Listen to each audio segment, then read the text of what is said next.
ജയിച്ച ഭക്തന്മാരുടെ സ്വാംശീകരണമാണ് വിശുദ്ധ വേദപുസ്തകം. ഹാനോക്ക് ദൈവത്തോട് കൂടെ നടന്നതുകൊണ്ട് ജയിച്ചു എങ്കിൽ നോഹ ദൈവത്തിൻ്റെ പെട്ടകത്താൽ ജയിച്ചു. അബ്രഹാം പറയും വിശ്വാസത്താൽ ജയിച്ചു. മോശയുടെ ജയത്തിൻ്റെ രഹസ്യം ദൈവത്തിൻ്റെ വടിയായിരുന്നു. യോശുവയെ ജയിപ്പിച്ചത് ദൈവത്തിൻ്റെ പെട്ടകമാണ്. ഏലിയാവിനെ ജയിപ്പിച്ചത് ദൈവത്തിൻ്റെ തീയാണ്. എലീശായെ ജയത്തിലേക്ക് നയിച്ചത് സ്വർഗത്തിൽ നിന്ന് വീണതായ അഭിഷേകത്തിൻ്റെ പുതപ്പാണ്. ഈ തലമുറയിൽ ജീവിക്കുന്ന നമ്മെ നോക്കി തിരുവചനം പറയുന്നു, നമ്മെ ജയത്തിൽ നിന്ന് ജയത്തിലേക്ക് നയിക്കുന്നത് കർത്താവായ യേശു അത്രേ. കൊരിന്ത്യ സഭയെ നോക്കി പൗലോസ് പറയുന്നു, നമ്മുടെ കർത്താവായ യേശുക്രിസ്തു മുഖാന്തരം നമുക്ക് ജയം നൽകുന്ന ദൈവത്തിന് സ്തോത്രം. ജയം ചിന്തിക്കാം, ജയം പറയാം, ജയം പാടാം, ജയത്തിനായി ജീവിക്കാം. If you born again, you just born for victory.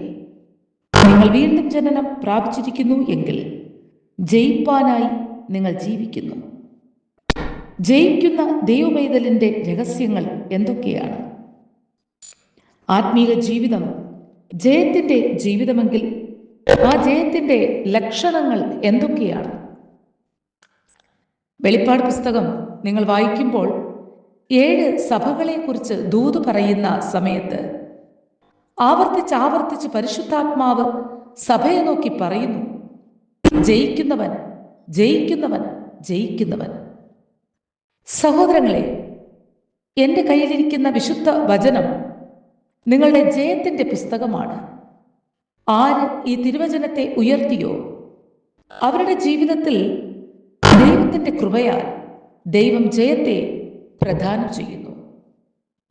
റോമർക്കെഴുതിയ ലേഖനം 8-ാം അധ്യായം 37-ാം വചനം വായിക്കുമ്പോൾ, നാമോ നമ്മെ സ്നേഹിച്ചവൻ മുഖാന്തിരം ഇതിലൊക്കെയും പൂർണ്ണ ജയം പ്രാപിക്കുന്നു എന്ന് വേദപുസ്തകം പഠിപ്പിക്കുന്നു. നമ്മുടെ ദൈവം അപൂർണനല്ല, സമ്പൂർണനാണ്.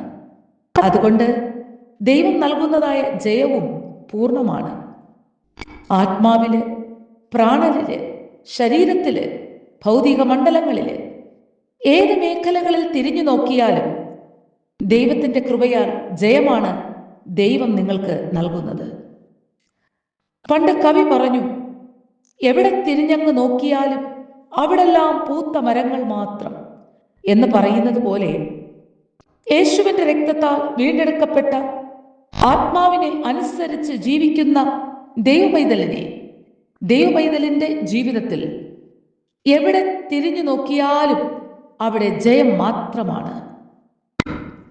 റോമർക്കെഴുതിയ ലേഖനം 8 അനുഗ്രഹിക്കപ്പെട്ട അധ്യായമാണ്. സങ്കീർത്തനങ്ങൾ 23 പ്രിയപ്പെട്ടതാണ്. സങ്കീർത്തനങ്ങൾ 91 നമുക്കെല്ലാവർക്കും കാണാപ്പാഠമാണ്.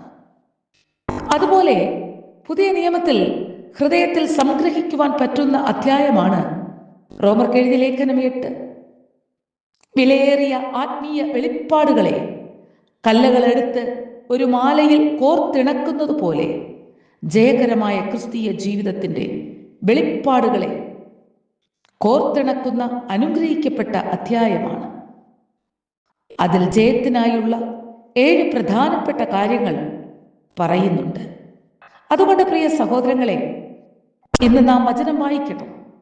നിർബന്ധമായിട്ടും റോമർക്കെഴുതിയ ലേഖനം 8-ാം അധ്യായം വായിക്കുക. അത് നമ്മുടെ ജീവിതത്തിൽ കാലിന് പ്രകാശമായിരിക്കട്ടെ, പാതയ്ക്ക് പ്രകാശമായിരിക്കട്ടെ, അനുഗ്രഹമായിരിക്കട്ടെ.